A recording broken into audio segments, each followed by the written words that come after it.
2021 Aiudfৰ বুজা পৰা হ'ব পাৰে কংগ্ৰেছৰ মিত্ৰতালৈ আজমলে সেউজ সংকেত দিয়াৰ পাছতে প্ৰত্যুত্তৰ প্ৰাক্তন মুখ্যমন্ত্ৰী তৰুণ গগৈ লোকসভা নিৰ্বাচনত কংগ্ৰেছৰ প্ৰতাৰণাক এতিয়াও পাহৰা নাই যদিও মিত্ৰতাৰ প্ৰস্তাৱ দিলে কংগ্ৰেছক আকোৱালি ল'ম বুলি মন্তব্য আগবঢ়াইছিল বদৰুদ্দিন আজমলে আৰু আজমলৰ মন্তব্যৰ পিছতে প্ৰত্যুত্তৰ তৰুণ গগৈ প্ৰথমে শুনক কি মন্তব্য আগবঢ়াইছিল বদৰুদ্দিন আজমলে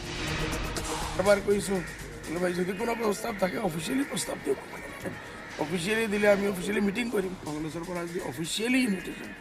বা কোনো প্ৰপ'জেল আহে আমি অফিচিয়েলি কৰিম অফিচিয়েলি ৰিপ্লাই দিম কংগ্ৰেছে যদি আগবঢ়াই ক'লে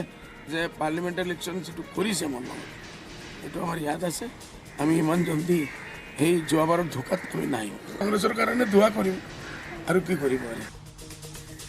ইফালে আজমলৰ মন্তব্যৰ পিছতে প্ৰতিক্ৰিয়া প্ৰকাশ কৰিছে তৰুণ গগৈ 2021 পূৰ্বে Aiudfৰ সৈতে বুজা পৰা হ'ব পাৰে অৱশ্যে উপনিৰ্বাচন প্ৰক্ৰিয়া চলি থকাৰ বাবে এতিয়া আলোচনাৰ সময় নহয় বুলি মন্তব্য তৰুণ গগৈ